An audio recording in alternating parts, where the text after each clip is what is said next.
All right, let's read it. We're in Luke chapter 6, verse 39 today through 42. We just finished up with Jesus telling us how to give, how to love our enemies, how to not judge, and the sowing and reaping whole aspect of that we looked at last week. And now he kind of changes things up just a little bit, it seems like at first, until we remember that he's talking about our relationships with people. He has been for a while. And in verse 39, he also spoke a parable to them. A blind man cannot guide a blind man, can he? Will they not both fall into a pit? A pupil is not above his teacher, but everyone, after he's been fully trained, will be like his teacher. Why do you look at the speck that's in your brother's eye, but do not notice the log that's in your own eye? Or how can you say to your brother, "Brother, let me take the speck that is in your eye," when you yourself don't see the log that is in your own eye? You hypocrite. First take the log out of your own eye, and then you'll see clearly to take out the speck that is in your brother's eye. Let's pray. Our Father and our God, the purity of your church is of utmost importance to you, and it needs to be of utmost importance to us. But Lord, you know that we are often blinded by our shortcomings and our weaknesses, and I see it more and more, the importance of the body in this, in our sanctification process. But Lord, I pray, and I've been praying this week, that you'll speak to us through your word today and convict us of places in our lives that we're not noticing that need a touch from you, so that we're not representing a false Christ, so that we're not representing a false form of Christianity, but we're representing the real thing. We've got to be the real thing, and I know that's what you want for us. Lord, convict us where we need convicted, strengthen us where we need to be strengthened and encouraged. We ask these things in Jesus' name, amen.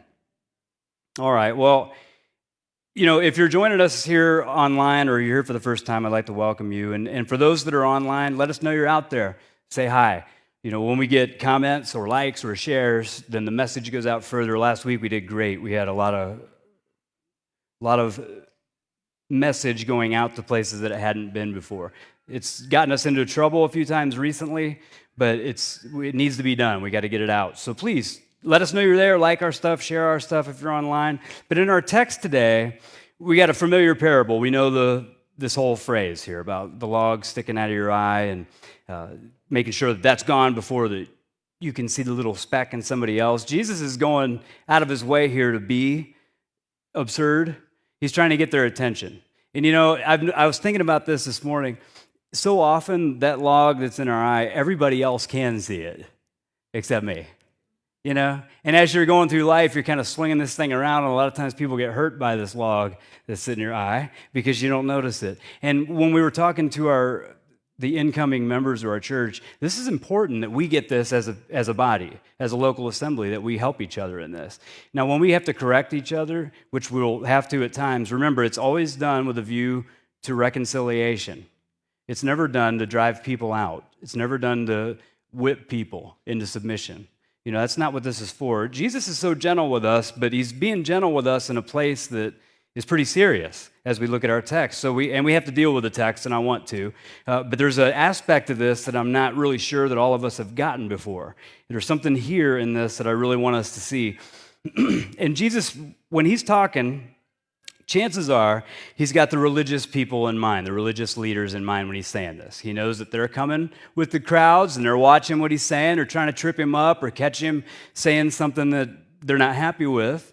And he's calling out the obvious faults that the scribes and the Pharisees have.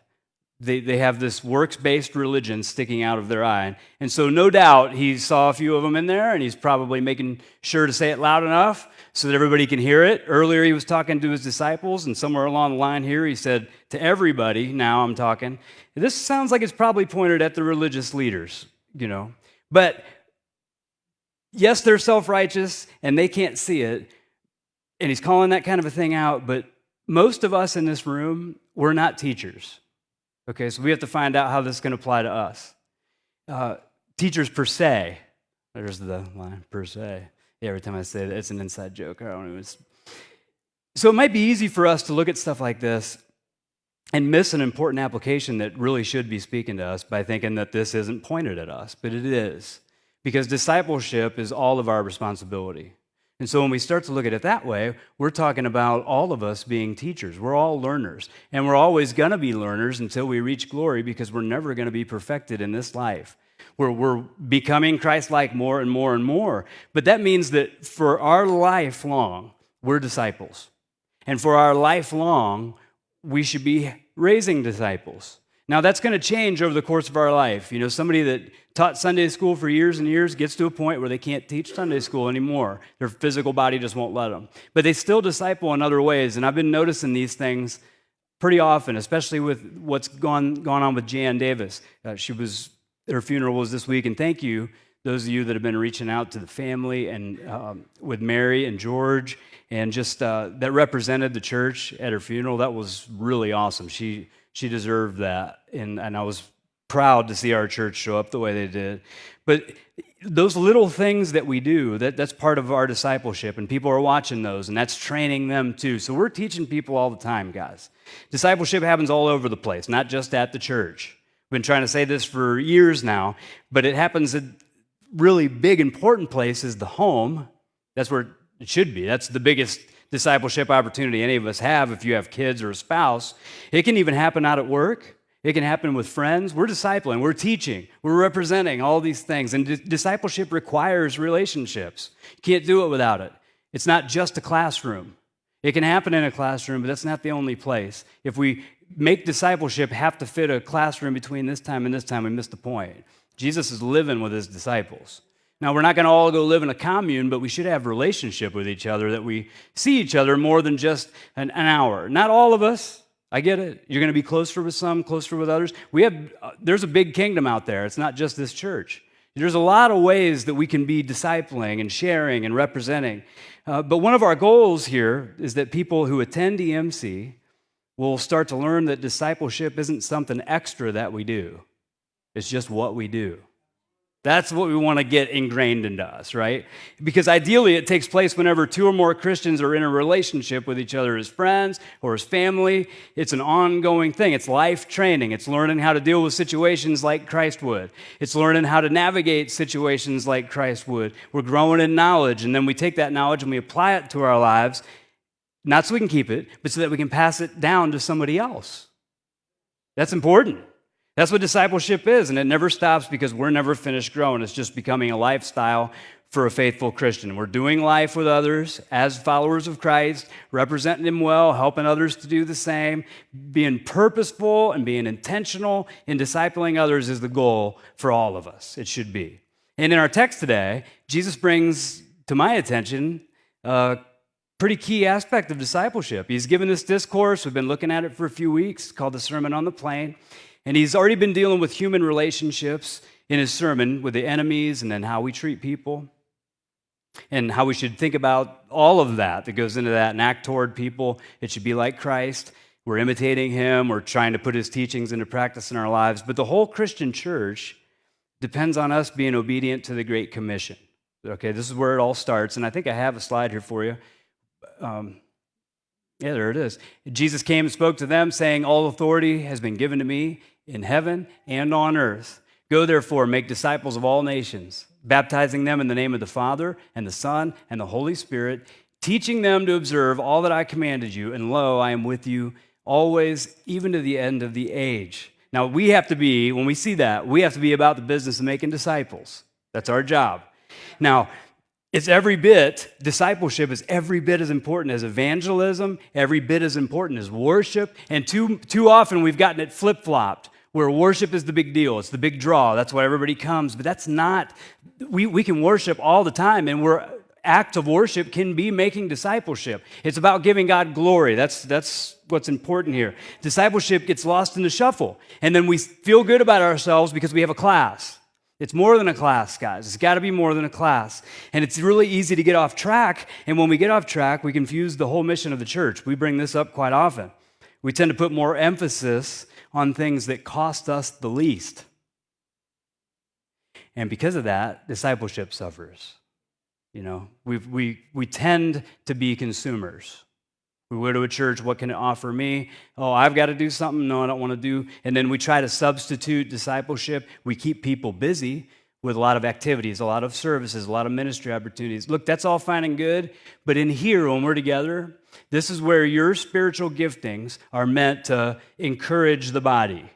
That's what, but out there, we're to be making disciples, okay? That's what it's about. We come in here to get trained, then we go out there. The thing is, whether you're aware of it or not, you could be making disciples without even realizing it. And you could be making the kind of disciples you shouldn't be making. Because we're always teaching, aren't we? And people are always watching. A disciple, like we said, it's a learner. So just by living your life, you're setting an examples for others to see, and in many cases, to learn from. Now, we need to be aware of that. What trends am I setting in other people's lives? Where am I looking like the bar is supposed to be for those that are watching me? And my kids, the ones under me growing up, what standard are we representing here? At the same time, we have to go to the Lord for insight into our own shortcomings and our own weaknesses the whole time, realizing that I'm still being shaped. It didn't just get saved and then here's where I stop. He's going to continually conform us. So we're always going back to Him, and at the same time, always aware that I'm to be making disciples here. And now, don't feel like you can't do it because you're not perfect enough yet. Hopefully, by everything I've said here, you've realized that up to this point, we haven't said anything about you being perfect. We're all learning still. But you know more than the person behind you does. And you've walked this path a little longer than the person behind you has. So keep that in mind. You can disciple someone. And a good disciple maker sometimes doesn't have answers anyway. So before you get too set in your ways, just go ahead and start making disciples before you pick up all these bad habits. Look at our text again, verse 39. Look what he says. Look at the phrase he uses here. He also spoke a parable to them, saying, "A blind man cannot guide a blind man, can he?" Well, the answer is obviously no. You can't guide somebody if you don't know where you're going, if you can't see what's ahead of you. It's obvious. It's not wise to go to uncharted areas without someone who can see all the pitfalls. Now, that doesn't mean that we're never going to stumble, but somebody needs to have their eyes open. And if we're Christians, we should have our eyes open, and especially open to what's going on in here. God, help me to see it, because my heart wants to deceive me and say there's nothing going on. My heart wants to deceive me and say that's not the Holy Spirit convicting me. Just leave that alone. That's just me. That's just the way I am. We don't want to walk blind and lead people because of what he says after that. Will they not both fall into a pit? You're not just saved for you. You're saved for somebody else. And you're not just a disciple so that you can grow and get smart. You're a disciple so that you can make a disciple. The gospel is not just the door into salvation. It's the whole thing. And so we're always looking back at the cross. We're always going back to the gospel. It's a part of everything we do. And when it is, we can make disciples right. Too many of us think that the gospel is the entry point into salvation and then you leave it alone. And you never pick it up again, never look at it again until you're down the road. That can't happen. If that happens, we'll never make disciples. The gospel is what keeps us looking back at the cross. And when I'm looking at the cross, I see the beams in my eye. We have to always continually go back and look at the cross, but we can't lead people if we're blind. So God has to help us. Look at verse 40. Because a pupil is not above his teacher. Think about that. If every disciple you made ended up being exactly like you, what kind of a church do we have? We might be one-minded. If they're all like me, they might not be, because I'm all over the place. You know, forgive me, and you guys are so patient. Sometimes I've listened back to a sermon or two, and I know that you don't know what's going on in my head. I do have a habit of giving incomplete sentences and imagining that everybody knows what the thought is and that you're tracking with me. And the fact that nobody even corrects me on that either means that nobody pays attention to anything I say or you're just very patient. I'm choosing to believe that it's the second. But yeah, if we were all the same, though, we'd probably be in trouble. And especially if we were all at certain maturity levels. Now we're talking. If everybody was as mature as you, how would the church look? We want to be careful with this, you know. When he says that a pupil's not above his teacher, this is the Son of God saying this. There's not really exceptions to the rule here. We're not talking about Bible knowledge, not talking about ministry giftings or anything like that. We're talking about spiritual maturity and where we're at. A lot of these outside things, you can fool people, you can look like you got it all going on, but the walk isn't always there. And that's what Jesus is concerned about here. They're only going to be as faithful as their teachers, these disciples were raising up. And they're only going to take their faith as seriously as the one who's teaching them how to take their faith seriously. And that's important. That's a big responsibility that you and I have got. And when you take a look around at the church in our country, not ours in particular, but just in the country, in the West, you can get an idea of what kind of teaching has been going on, can't you? Yeah, we're all consumers. We've been taught these things. We're all off on so much. Well, we don't need to be. The Bible's right here. But when we're following teachers that aren't looking, we're making disciples, and we don't have our sunglasses off, we're raising up another generation that's going to struggle with all the same things that I struggle with. I don't want that. No parent ever wants that for their kid. They want their kid's life to be better. And it's the same way in discipleship. We want our disciples coming up to surpass us.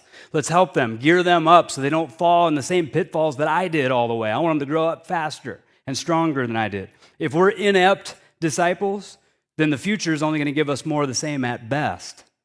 Chances are it's going to give us worse. And when we look at church attendance nationwide, you see it in all the statistics. We didn't take discipleship seriously all the time, in large part. I'm just talking about broad strokes here, and now the church is paying for it. The church in England did the same thing years before we did. There's hardly a church there, and a true church. But like we say, that salvation of yours is not just for you. That discipleship isn't just for you. That's for others. We're supposed to do this all the way until Jesus comes. Don't give up just because you see the world getting bad and thinking, oh, he's coming tomorrow, he's coming tomorrow. Plan like he's not coming for 1,000 years, but live your life as if he's coming in 5 minutes, right? Yeah. We have to share our faith with others. We have to train others up in the Word. We got to help other disciples, newer believers, get their feet under them and teach them how to live this life, because our salvation is meant to be lived out. And a huge part of our living is supposed to be done with others for the purpose of discipleship. So it all works together. Jesus isn't asking us to add something to the list. He's just asking us to put our priorities in order. We're not trying to keep everybody more busy. If we're going to close the back door of the church, which is what I want to try to do, if we're tired of seeing our kids graduate, only to end up in a life where they're in total rebellion to God's word, if we're tired of seeing that, and I'm tired of it, then we better not be running blind. And it's going to take more than just plugging people in and finding them a job to do in the church. It's going to take Christians being serious about their faith and seriously looking at this call to make disciples and saying, I don't know what I'm doing. Okay, fine. Well, I'm going to start. You don't have to know what you're doing. You know, so many times when I've felt called to do something, when we started our men's Bible study, I didn't know the first thing about starting a Bible study. And we stumbled through it. But now we're starting to see the payoff. You know, we're down the road and we get a room full of men that are taking their spiritual walk seriously. And it's not because I'm anything special, it's just because somebody's obeying what God's calling them to do. And imagine what happens. And I'm not scolding you because we do a really good job of this, but this is to encourage us, okay? Now in history, I was looking this week and I got an example I want to share with you, just a really tragic example of people following a leader who's blind. Now, you might know if you were a history buff, but what came to be known as the 6-Day War, it's a great example of this. Back in 1967, Israel was in a really tense situation with all of its Arab neighbors. And I mean all of them. Everybody, they're surrounded. You know, when you look at a map, we had Palestine, Syria, Jordan, Iraq. So in 67, there was a lot of rhetoric coming out, and there always is, but it was really hot at that time, okay? Now, in Egypt, they were led by a politician who was probably the most popular politician in the Arab world. His name was Gamal Nasser, okay? Now, he was being called out by all the other Arab nations because they had a really big military. It wasn't always the best, but they were big. And he was getting called out because he wasn't helping some of these smaller nations pick on Israel, and they were getting angry with him, like, you know, are you with us or are you against us? They thought he was hiding behind the UN because the UN saw this. They had troops all over the place back then. So he decided to bluff. He didn't want his popularity to start to decline. And if everybody saw him as weak, they'd oust him, and he was enjoying a lot of popularity. So what he did is he started it was a ruse. He started to make a lot of noise and sounded really aggressive toward Israel. Now, he knew that he didn't want to fight them, but he started making these radio addresses where he was just super fiery, talking about Israel and how they needed to be wiped off the face of the earth, all that kind of stuff. He starts giving these speeches, the radio picks it up, starts broadcasting it all over the Middle East, all right? Then he starts parading his army around, starting to display some things. He started mobilizing troops. He made it look like he was staging a battle to get ready to start against Israel. He had troops positioned everywhere. He had the airfields were full. Syria came and joined him because they saw all this starting to ramp up, and they're thinking, here we go. We're finally going to get rid of these people. And as far as everybody who heard what he said and watched what he was doing thought, he's about to go to war with Israel because they're all ready, all right? So he sent troops into the Sinai area, a whole bunch of troops out there. There happened to be some UN troops out there as well in between Egypt and Israel to kind of try to keep the peace. But not long after he gets there, he asks the UN to pull their troops out. So obviously everybody's thinking he's asking the UN to get out of here because he's going to start an offensive. Well, it gets bad, all right? Because he's making these big shows, he's showing off, and then he shuts off the Gulf of Abika, which is a major shipping port, to all Israeli ships. You can't come in here anymore. So now they're even sanctioning Israel at this point. He's got troops, he's got his machines and equipment. So the king of Jordan sees this. They send the king from Jordan over to Egypt. He signs a pact, a defense pact, with Egypt against Israel. Syria sees this. Iraq starts to see this. Now all of a sudden he's gaining allies. All right, this started off as a guy trying to look like he was tough against Israel. Well, Iraq's getting going, Jordan's getting going, trying to save face. He's a politician. He looks like a real war effort. Well, the Israel army saw it that way, and they didn't wait. And so what they did was they launched a major offensive. They wiped out 90% of Egyptians' air force in one day. And along with them was a lot of Syrian air force because it was there with them. They thought they were going to do this big war. Israel didn't play.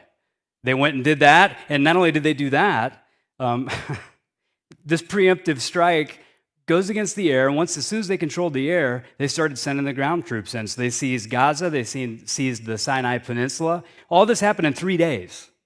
All right, Israel was itching for a fight with this guy, and they got an opening, and they went ahead and took it.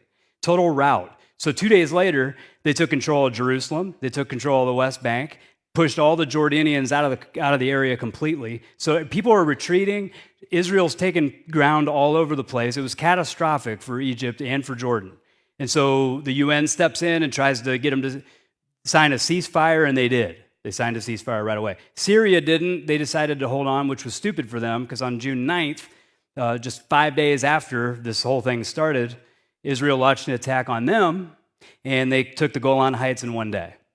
Syria, the next morning, accepted a ceasefire. Okay, the whole thing lasted 6 days, but all this started because a politician was trying to save face and didn't know what he was getting into. And because he didn't know what he was getting into, this whole battle ensued. 800 Israeli soldiers died versus 28,000 Egyptian soldiers. Now, that's bad. They blindly followed this politician who did not know where he was going, and think of the destruction that can happen. And no different when we're talking about spiritual destruction. Because I've led a lot of people, and I've led a lot of people, to my shame, say it the wrong way. Okay? Because I didn't know what I was talking about. I didn't take my faith seriously. And what I was passing on was to not take your faith seriously. Bad stuff, and I don't want to do that anymore. I don't want any of us to do that. We try to be so careful here to what we teach and what we bring to our teenagers and what we bring to our kids, but we're all responsible for this because they see us. They see us interacting with each other. They see us talking to each other. They see us at home. Jesus wants us to have our eyes wide open, and he's the only one that can make us see, and he started his ministry saying that. Do I have a slide for Luke 4:18? I think I do. If not, I'll go there. The Spirit of the Lord is upon me because he anointed me to preach the gospel to the poor. He sent me to proclaim release to the captives and recovery of sight to the blind, to set free those who were oppressed, to proclaim the favorable year of the Lord. We have no reason to be oppressed. We have no reason to be blind. He died to set us free. And when he sets us free, we're free indeed. The only time we're blind, the only time we're slaves is because we're turning our flesh over to this stuff. Let's take our spiritual walk seriously and let the Spirit lead. That's what we have to do. Now, the teacher, we have to understand this, the teacher bears a responsibility for the student. We don't get off scot-free. That's why the Bible says not so many of you should be teachers, because we're responsible for what we teach. God holds us responsible for what we know. He holds us responsible for what we teach. And as disciple makers, which all of us should be, we ought to be teaching. And we ought to be teaching right, because we do have to answer for that. Maybe not on the same level as a pastor or a teacher, but still just the same, we're responsible. We know everybody has to make their own choices. I know that our kids are going to grow up and are going to do what they're going to do no matter how good of a Christian home they're in. I know that. But how many well-meaning Christians have fallen into a pit because the one leading them had no idea where they were going? And how many of them were our children? How many kids have grown up in Christian homes, only to leave the faith because it was never lived out? The parents were blind to the reality that they themselves were blindly leading their own kids away from the faith. Think about that. Leading our own kids away from the faith. Like, I've thought about that over the years, and it's just so sobering. Say you have a Christian who's a very fleshly Christian nonetheless, they're saved. But by their life, they're modeling some kind of Christianity that really doesn't represent what the Scripture is. Can you imagine standing before God and watching your kids go to hell as you're not? Can you imagine that? I can't. I don't want to. And I sure don't want to be there with them. And I think about teachers and pastors, and it's going to be a sad, sad day for a lot of folks. I don't want that to be us, because everybody, what Jesus says here in 40, everybody, after he's been fully trained, will be like his teacher. That's important. Remember that. There's that old song, The Cat's in the Cradle. You remember that one? Yeah, my boy was just like me. Disciples will be just like us. So the compassion that we show, the lengths that we'll go to make a disciple, is teaching them how important it is to you. And as we're teaching them that, it's going to be important to them too. There's a sense of urgency about it. It says, we're like plucking brands out of the fire here. People are dying and going to hell all the time. We're trying to save and see people reconciled to God. We got to get to work. We can't just sit around, and we have to be serious about this. And so much of what we learn from others is, yes, there's a lot of teaching, but most of what we learn from others seems to be unspoken. I can tell everybody to forgive and do all these things, but if I'm not forgiving, people are watching that. They don't care what I said. They want to see what I'm doing. We speak a lot more by what's unspoken. So we learn to be faithful by watching others be faithful. We learn to be merciful and compassionate by watching others do those things. That's how I learned. Someone was compassionate to me. And when it was my turn, I knew how to do it. If we don't understand that people are watching, right here, even people sitting around you, they're watching you. People watch, they listen. If a husband and wife have kids in the back of the car, and every time they leave church, they're bad-mouthing a bunch of the people that were there, I don't care how they sang on the worship team. Doesn't matter who they greeted and smiled. What are the kids learning? It really is this easy. I don't know. We don't see it. We have logs in our eyes sometimes, and they're little blind spots. When spouses argue and include their kids in it, what are you setting up your kids for? Why are you doing that to them?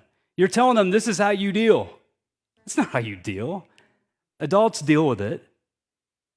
They tell the kids what they need to know when they need to know. Our kids are blissfully unaware of everything that goes on in our life unless they absolutely need to know. There's no reason for that. Why would I need to share our stress?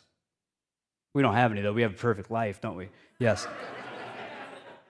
But we teach that way, guys. And I'm not trying to, we could go on with that stuff. I'm not trying to beat you up with that. But if you have kids, you teach by what you say. You teach by what you don't say. And what you teach by what you do is really the big one. And that goes for all of us, not just parents and kids, but new believers. We have a lot of believers here that have been beaten up in the system that they started in.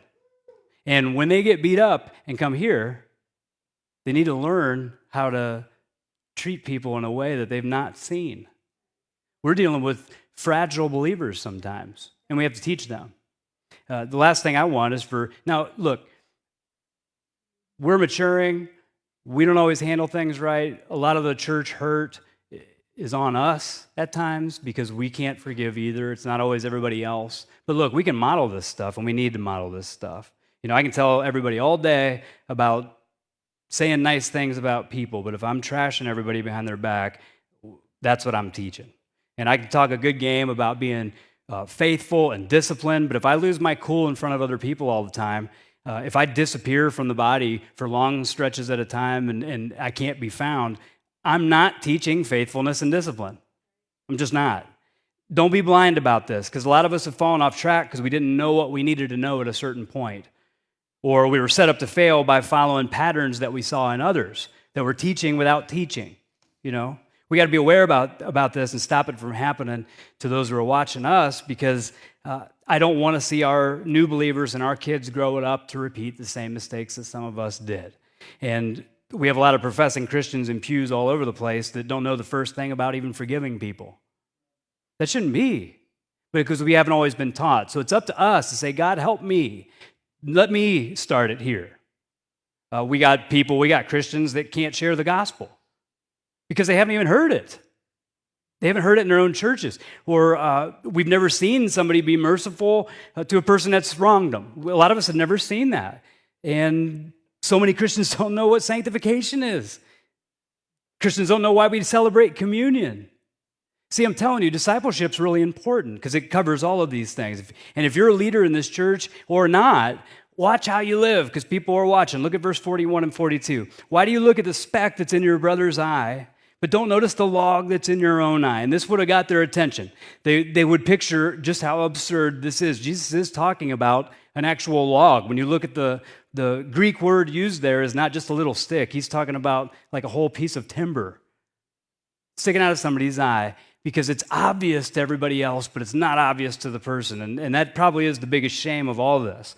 Or how can you say to your brother, let me take out the speck that's in your eye, but when you yourself do not see the log that's in your own eye, you hypocrite. That's a word we don't want to ever be called. First, take the log out of your own eye, and then you'll see clearly to take the speck out that's in your brother's eye. We should all be aware of this, but especially those who lead in any way here at EMC. And I'm talking about teachers, I'm talking about elders, ministry leaders, I'm talking about the worship team. Visible ministries, in my view, have always been leaders in the church, okay? So even if you don't want to be worship team, you are, because people are seeing us and people are watching us. And we can't fool ourselves because they're not being fooled, so we got to be honest with ourselves. The way you interact with others here, if you're in one of those visible ministries especially, the way you interact with others is important. Be kind, go out of your way, make disciples, do those things, guys. It's very important, and it means so much to people. You don't see it so much when you're in ministry. You don't realize how important that is to somebody, for someone who's in a position in the church to go make contact with them. So leaders do that. They see us when we don't treat people nice. They see us when we don't go out of our way, and are learning from those things. They see when we're faithful in attendance on days that you're not serving. That's big. We used to have a real problem on the worship team when I first started.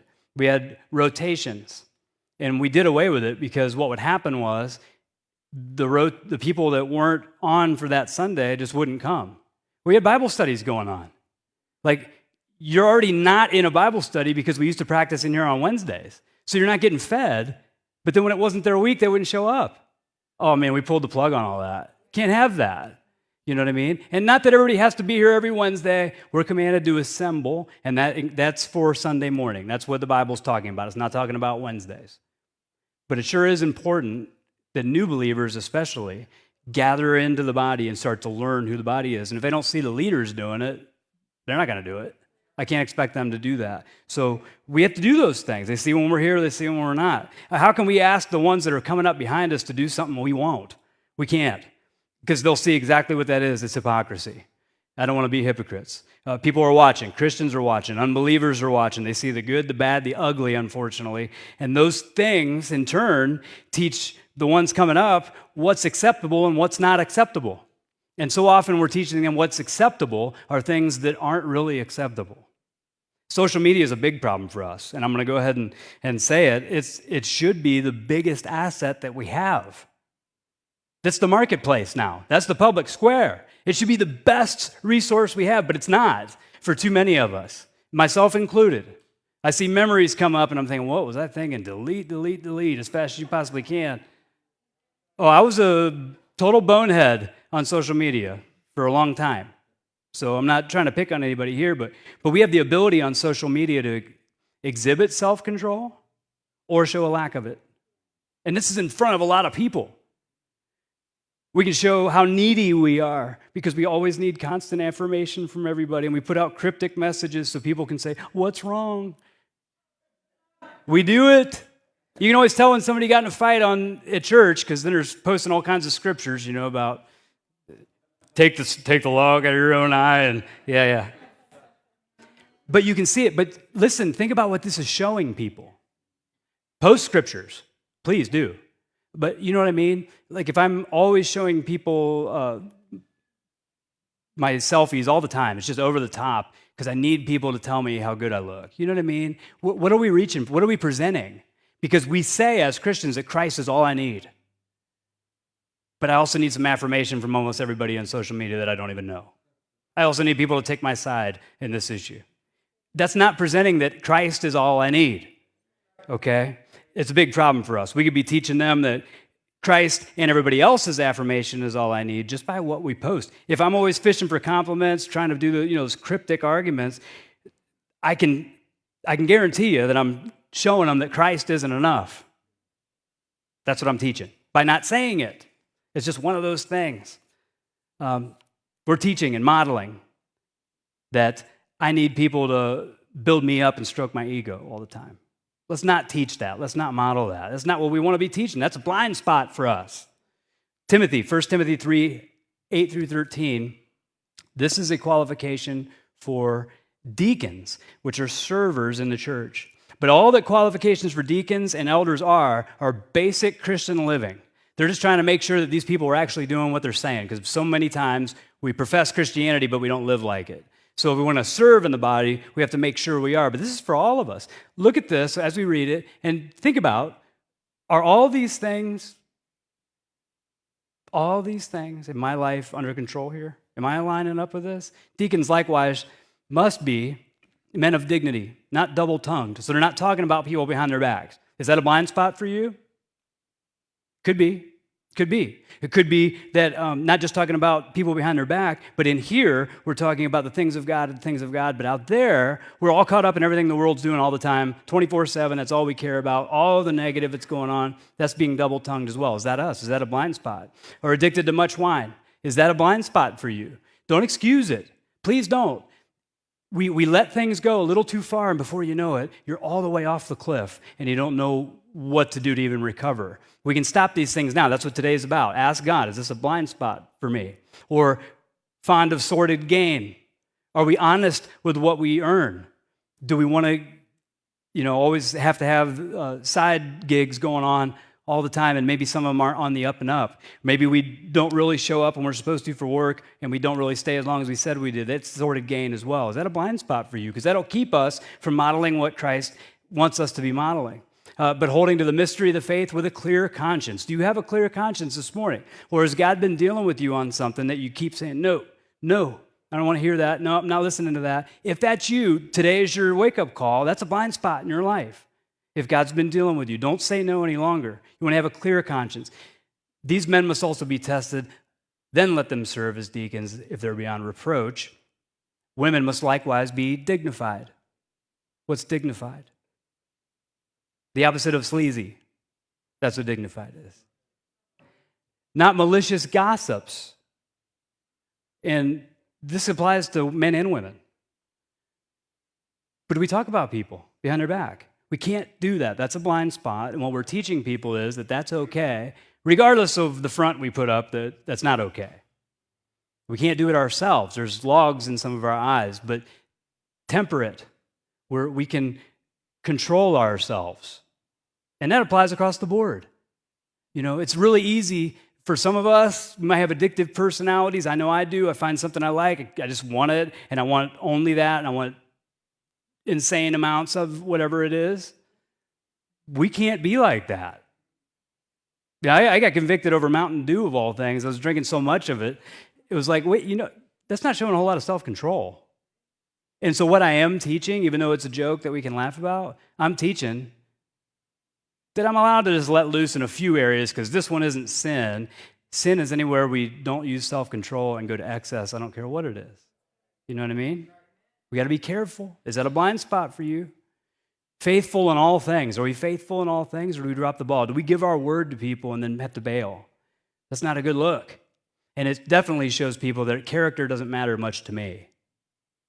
We can't be like that. That could be a blind spot for us. Deacons must be husbands of only one wife and good managers of their children and their own households. If our kids are going crazy in the house, and forget about deacons and elders here. As Christians, there's a certain element of peace that should be in our home. Now, we might be learning it. It might be new to us and totally foreign. I get it. And when dad isn't used to spiritually leading, there's some wiggle room here for growth. It's direction, not perfection, is always what we're looking for. But the Christian home should look different than other homes. It should be a home where when people walk in, they're like, this is peaceful. I can't tell you how many times we've heard that from some of our kids' friends as they come. If something feels different, and it should feel different, okay? We should be good managers of that in our own household, our house finances. If your finances, maybe you need to learn and need some help, we have people here that are willing to help you make a budget, live with a budget, stick with it, because that's a Christian virtue, being smart with our money, okay? We can do that, and we have people that offer that. So please ask if you're struggling with any of these things, talk to any of us. For those who've served well as deacons, obtained for themselves a high standing and great confidence in the faith that is in Christ Jesus. That high standing is what we need to be looking at. Instead of just preaching a high standing, let's live a high standing. So when people see us, they're going to be like their teachers. So I want moral excellence from the ones coming up. I don't want them to struggle with those things that I struggle with for so long. Those are all blind spots. We got to get rid of them or we'll pass them on. Now, I don't particularly enjoy this kind of sermon, but this is where the text has us, okay? And sometimes we have to warn. And sometimes the Bible is a two-edged sword, and it has to do a little surgery on us. Paul wrote to the Colossian church, I don't have a slide for it, but Colossians 1:28, he said, "In him we proclaim, warning everyone and teaching everyone with all wisdom, that we may present everyone mature in Christ." And that's what the goal is. That's the goal here. The more mature saints we have, we can endure anything. And I don't have to be ashamed of what I've done from the pulpit before God, because I'm going to have to stand before him and answer for what I've taught. And I want to make sure that we're being pushed toward maturity all the time. Let's look at 42 one more time. He says that we're supposed to help take a speck out of our brother's eye. Did you catch that?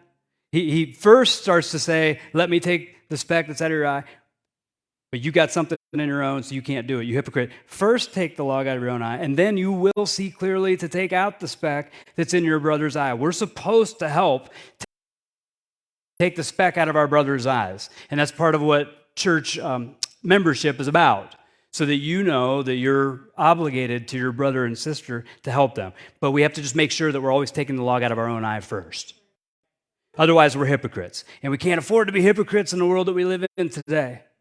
Now, I want to say, for those that are watching and say churches are full of hypocrites, it's not really that. We all fall short. That's not being a hypocrite. That's being in the flesh and still awaiting perfection and glory. A hypocrite is talking the talk and doing the exact opposite. A hypocrite's somebody who knows what they should be doing but does something else anyway. Now, we know what we should be doing. We know the kind of life that we should live. So let's not excuse some of these words that drop out of our mouth. Let's not excuse some of these behaviors that have just gone on long enough. Stop them. There's blind spots. It's a dangerous place. Yes, it's a dangerous place to be in. I got a few slides here for you real quick, one out of James, and we're bringing the plane down. If anybody thinks himself to be religious, yet does not bridle his tongue, but deceives his own heart, the man's religion is worthless. I have another one, 1 John, and 1 John will light us up, and so will James. The one who says, I've come to know him and doesn't keep his commandments, is not stumbling, is not in the flesh, is a liar, and the truth is not in him. That's staggering kind of language. So let's live this. You know what I mean? Got to do it. Got to do it. We can't be like the man that's in the mirror James talks about and turns away and forgets what he looks like. So I'm praying, and I've been praying this week that the Lord shines into our hearts and convicts us and not let us rest until we start to take these blind spots out. Because the sad truth is these blind spots, these logs, they not only teach others to do the wrong thing, but they constantly, like I said earlier, they hit people too as we're going around our life. We hurt people on the way with all the stumbling we're doing. Your salvation is not just for you. Your discipleship is not just for you. It includes the body. This is an organic thing. We're called to live this totally separate life. We're supposed to be walking in a totally opposite direction once we're saved. And that's severe, and that's drastic for our flesh. It doesn't like it. Quickly, will you run over to Hebrews with me, Hebrews 5, and I'm closing, I promise. But this is important. We were children's church pastors and youth pastors for years and years, and it's very hard not to regret the way I did things now when I look back. Now, no, I'm not ultimately responsible for people's salvation. Yes, we did share truth, but I think sometimes what I was modeling was not helpful to what it is that we were teaching, I'll be honest with you. And that stinks. That's a hard thing to live with. Now, it's not all my fault, but a lot of people must have been walking blind, because when you're talking about the numbers of kids that we had in our children's church and in our youth group over the years, and we can't hardly name any that are still serving Christ. We're talking about a lot of church people, a lot of families that had blind spots and didn't realize it. And I just don't want to see that. These kids are precious. Hebrews chapter 5. Look what he's talking about here. He's talking about the high priest. There's a piece that I want to apply. I'm just going to read. He's been talking about the high priest and what they do. They offer for the people, and they also offer for themselves. The high priest does this. It's important with their sacrifices. And he's likening that to Christ, okay? And he's talking about how these sacrifices aren't just for them, they're for the nation. It's both. Our salvation isn't just for you, it's for everybody else too. This is the whole thing. We're priests. We're not a high priest, but we're priests. Look at verse 5. So also Christ did not glorify himself, because people don't call themselves to this. We're called so as to become the high priest. But he said to them, "You're my son. Today I've begotten you," just as he says also in another passage. "You're priest forever, according to the order of Melchizedek. In the days of his flesh, he offered up both prayers and supplications with loud crying and tears to the one able to save him from death, and he was heard because of his piety. Although he was a son, he learned obedience from the things which he suffered." Now, here's where I want us to go. He's likening Christ to the high priest and saying that Christ has done all this for us. And he's telling this to people that have already been exposed to the gospel. He's got people that are on the fence here. They've been exposed to the gospel. They're wanting to go back to this works-based system and all that. We're not trying to go back to a works-based system or anything, but this still applies to us. They got so blinded by what they used to do, the way they used to live. We can still apply it because we get blinded too. I was raised this way, so this is what I do. This is the situation I'm in, so this is just how I'm going to have to live. Let's not be blinded. Look what the writer of Hebrews says to this church. And having been made perfect, he became to all those who obey him the source of eternal salvation, being designated by God as a high priest according to the order of Melchizedek. Now concerning him we have much to say, and it's hard to explain since you become dull of hearing. Now we can become dull of hearing and not realize that we're being led around by our flesh, not realize all these logs sticking out of our face. And I don't want that for us. We're not. You guys hear it. I'm not accusing you of anything, but we sure don't want to get here. Okay? Look at the rest he says. "For though by this time you ought to be teachers, you have need again for someone to teach you the elementary principles of the oracles of God. And you've come to need milk and not solid food." The writer's probably heartbroken because these people have been in the game long enough. They should be the ones teaching this now, but they're not. He has to go back to square one. Many of us have been in church for a long time, and the way we teach here, and I'm not tooting my horn, I'm saying because we get such a big dose of Scripture, we get it on Sunday, we get it on Wednesday, we get it in Bible studies, there's no excuse for us to not have some of the basics worked out by now. Those of us that have been here, I'm not trying to beat you up, but I'm saying it is time for some of us to get serious. We should be teachers. We should be moving forward. We should be making disciples. How long are we going to sit here on our hands while the world's going to hell until we say, I am in the game and I've got a calling just like everybody else? You do. The Great Commission applies to all of us. And look what he says, for everyone who partakes only of milk is not accustomed to the word of righteousness, for he's an infant. But solid food is for the mature, because of practice have their senses trained to discern good and evil. We'll stay babies unless we start to take some responsibility for our life. Now, yes, God's going to be the one that cleans us and cleanses us and draws us, gives us ministry and all that. But there's some work to do on our part. It's saying no to the flesh. Just say no to the flesh and depend on him. God, I don't know what I'm doing. You have to help me. I don't know what step to take next. But I do know what is my flesh, and I do know that I can say no to that. So we have to start somewhere. I want to see everybody here making disciples. I want to see some of you have to leave our church because you're trained up now and it's time to go. You're going to have to go preach. You're going to have to go teach, maybe to the mission field. And we're going to be looking at the mission field this coming year. That's going to be a big drive of ours because we have to be driven. We're getting close here. So we want to be at work when he comes. Could you stand with me, please?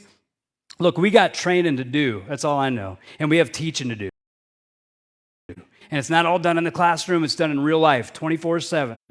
And we can't rest until all of us are mature. I won't. I want us to be growing. Now, God cares more about your holiness than your ministry and spiritual giftings. So we'll focus on that. He cares about the godliness and the purity of his church and his assembly much more than he cares about how big we get. This is what we need to be concerned with. And I am concerned with it. And I know you are too. And as we're vigilant all the time, going to God, help me with these blind spots, Lord, search me. Calling each other on the carpet once in a while, we have to. But we do that in love. All that's done so that we can all grow up. We're supposed to be teachers. We're supposed to be disciple makers. So I want us to all be clear that we're all leading with our eyes open. Others are watching. So ask God, and we're going to pray. I'm going to pray before we sing anything. I want us to ask God where these blind spots are. He'll help us deal with them. I know it might feel like you can't let go of something. And I know what it's like to struggle with the same thing for so long, it just kind of becomes a part of you. But I also know that God is able. He is. It takes a surrender that you think that's not going to be enough, because maybe you've been asking him to help you in this area. But I want to let you know the enemy uses that to kind of blind us, thinking, well, he could have fixed me by now, but he hasn't, and I've been asking. No, he's waiting for a submission. He's going to let you dangle in this. But when we submit to him, it's amazing how fast he just kind of swoops in and delivers us. He doesn't forget about us. He's not leaving us hanging. We're his children. He loves us. He wants us to grow up and mature too. So I'm going to pray and you pray. And if you need the body to pray with you, come on up and we'll get some people around you too. But this is so serious. Purity of the church is at stake. Let's pray. Father, we ask that your conviction falls where it needs to. I've been asking you for this all week, and I can talk and I can point things out, but unless your Holy Spirit makes this come alive in our heart, it's just words. God, I ask that you convict us. Help us to see these blind spots. We don't realize the danger that we're in, but especially we don't realize the danger that others are in because of the things we allow. because of these logs that are sticking out of our eye. And we hurt people, and we don't even mean to, but it's because we haven't dealt with these things. God, blind spots, they cause us to do things that if we could see, we would never have done. But we trip up, and the enemy wants us to stay in bondage to these things. Lord, I'm asking that you open our eyes. You came to open our eyes. So that's what we're asking that you'll do. Lord, convict us. And those that don't want to let it go, I pray that you'll convict them so hard that they will feel this throughout the week that they won't be able to shake it. If it keeps them up at night, Lord, let it keep them up. If somebody gets into a situation where they end up having to get that deep because they need to be confronted, Lord, let it be.